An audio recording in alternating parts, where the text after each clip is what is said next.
do you guys see yourself choosing monogamy? Maybe not like an official marriage to the state, but like, do you see yourself choosing monogamy and settling down with one girl at some point? Not today. So to just bring up some more light to his point, there's a method to the madness. It means, for example, in this case, yes, dating multiple girls has its issues. However, the main point is if you don't have, let's do common sense here. If you don't date multiple girls, how are you going to know who's best for you and what's good for you as a man? You won't know. So ultimately, you need that experience. And secondly, for me personally, I think where I've been through multiple girls, been through lifestyle, all that stuff, that maybe one day I could consider it, but right now where I'm at, no. However, I made a choice with this right now. Versus most guys, they don't have a choice. Say, You're doing it out of intention. You're being intentful with Intentional willpower. It's a decision. But most guys, they don't have that. So you know what? I'll just take whatever I can get. That's the issue. The first girl who wanders in. Exactly. So the question is, would I be monogamous or settle down with Is one that girl? something, obviously that's not something you force. I know you're smarter than that, but is that something you're open to down the line? Fuck no. And the reason why is because monogamy a lot of the times just, not all the time, but for most men, it's gonna weaken you. The girl's gonna have leverage. She's gonna be like, oh, I'm his only source of sex. Like a lot of the times when women start to get leverage in relationships, like they're your only source of sex, they're your only source of intimacy or whatever. That's when they start, oh, you're not getting none tonight, or they start to pull back or whatever. And to keep women on their toes and to keep them actually aroused by you, which I know this is terrible, toxic boy advice, whatever the fuck they want to say, but you have to have multiple women for her to act right.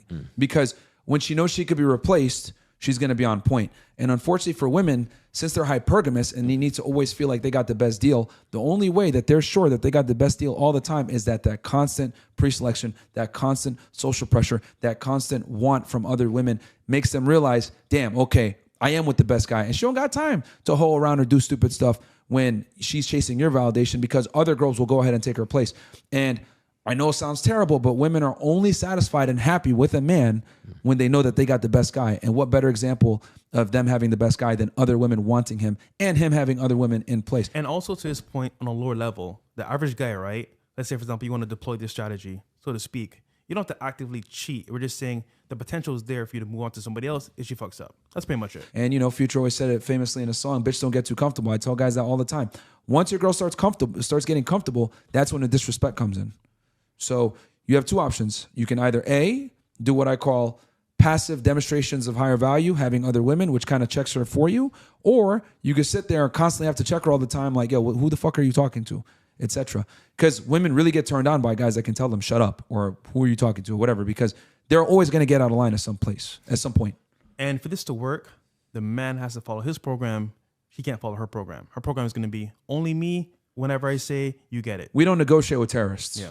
And that's how a lot of women are, as fucking terrorists. You don't sit there and negotiate with them like, oh, I think this. No, this is how it is. And the thing is that that's what women want. Women don't want a equal partner. No, they want a fucking dictator. That's what no one will admit. Chicks want a dictator. 50 Shades of Grey. You think Christian Grey's in there, how do you feel about this? What's your opinion on this? Get the fuck out of here, man. No. So let me give my response to this. Because obviously I chose to be married. Yeah. And earlier I was talking with Brandon Carter, who's also... Keyword chose, right? Chose, exactly. And you're good, bro. You made a choice. Yeah. And Brandon Carter was here earlier, I was talking to him. He's also someone, he's not married yet, but he's chosen to be with a girl monogamously. A monogamous, monogamous relationship. Yeah. So I think what you're saying is true. And I think at the core, people, they follow their incentives, right? Like people follow their incentives. And I think that in order for marriage to be right, it almost needs, or at least monogamy long-term, something that's similar to marriage. I know some people don't get married with a state. I completely understand that. Yeah. The conditions need to almost be a little bit unique. Like in most cases, I don't think it works because of all these reasons you guys just gave, right? Like it doesn't incentivize things properly. Women want a man to be the leader. They want to follow him. They like being put in their place. Yeah. Like that's probably the easiest, I don't want to say flirting technique, but one of the easiest things you can do early on in and they in need the it dating too. phases. When as soon as it's the first date, second date, the girl shows up late, she's on her phone, she's doing some shit, and you draw the line right there. Hey, like this isn't gonna fly. It's not cool. Like I'm not mad, but like this isn't gonna make any sense. It almost causes like a 180, right? Like because all of a sudden you're set aside from most guys who will kind of just take it because like, well, she's talking to me, like I'm getting her attention. We're on a date together, we're doing this.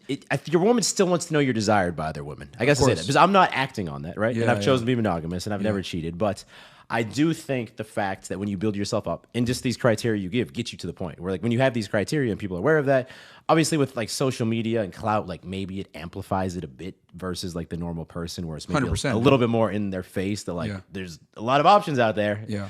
But I think that even if it's not acted upon, once you've developed yourself to that point where even when you're just casually hanging out with people, girls are a little bit more flirty with you than they'd be.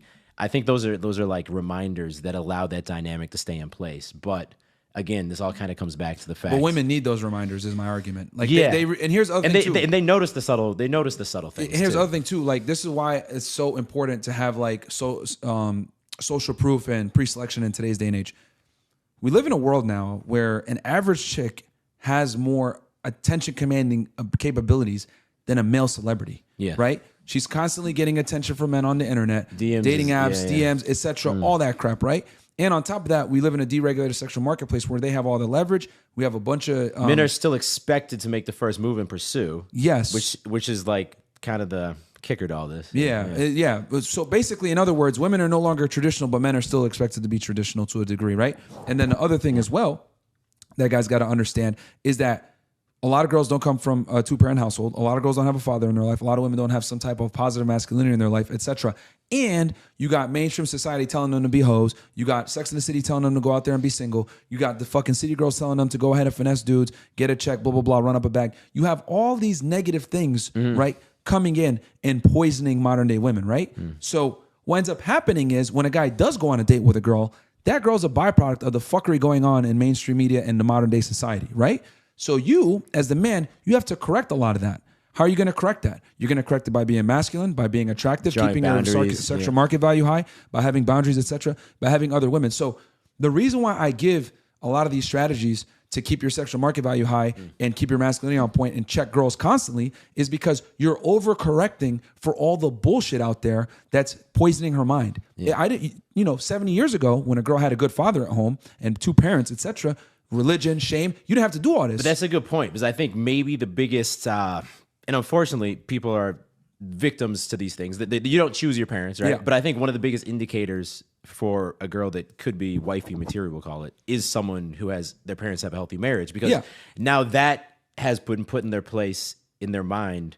That seed's been planted before all like the societal poisoning we call it has happened. Yeah. Without that, I'm not saying it's impossible, but I think it's quite difficult. Yeah, and that's what I'm trying to tell guys is like, more than likely, on a balance of probabilities, the girl that you're going to date is going to be indoctrinated to some degree through the poison of feminism, mainstream media, being promiscuous, rap music, whatever the hell it is. Yeah. She's going to be indoctrinated by that. So you as the man had to kind of come in and correct a lot of bad behavior because girls don't come pre-assembled anymore. And those things become even more important once you've committed to being monogamous. Yes. They become even more important. Because you basically need to, and people get mad at me when I say this shit, you need to train your girl to be a good girlfriend because the way a lot of modern day women come is terrible for being a good girlfriend. They You want to also go to the have- club. They yeah. want to be whores, they want to go ahead and do single girls nights out. They want to do all this stuff that puts the relationship in a bad spot.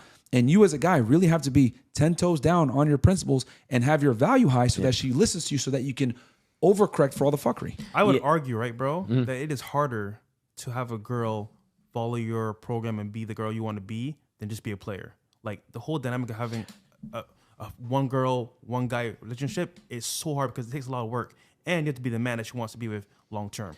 That's not easy. No, that's a good point. That's far harder, I think, because I think today if you develop yourself to a certain point and you have a little bit of basic aim and you just take action, you just try. It's not hard to spin plates. Maybe it's not the exact girls you want, but it's not that hard You to could replace, get. bring them in. You can level up a little bit. That's not that hard. It's hard to make a monogamous relationship work. I think the odds are against you more than ever. I guess I would like to think Because of all the things I was talking about. Yeah. Yes. No, You have to constantly fight that as a man. Yes, you need to, and that's why the statistic is what 50% of marriages fail in the States. And Yeah. I think the big side note for that is like I don't like necessarily looking at statistics all the time because that's like average people, not to like talk down to people. Like that's average people's marriages are failing, right? Yeah. And that's because of all the reasons you just listed. That's the average path in society, and that's sad. It's shitty, right? Obviously, if we could go back, we go back. Yeah. So I think now more than ever, if you're going to make that commitment, it has to be done from a place of abundance and having options. It has to be a choice, and it has to be done with a mindset going in that is not will you marry me? And then all of a sudden, all of my responsibility to be the man and maintain this dynamic is gone. If anything, it's enhanced now. Yeah. Yeah, I mean, I think as long as guys move intelligently and they're doing it by choice, because most guys, let's keep it 1,000, they get married because they're getting pressured by their girl, they're getting bullied, and they're getting married kind of out of a necessity. As long as guys are doing it by choice, they're monogamous by choice, I'm totally cool with that. My problem is when guys are monogamous because their girl's forcing them to, or their value isn't high enough to command what they actually want.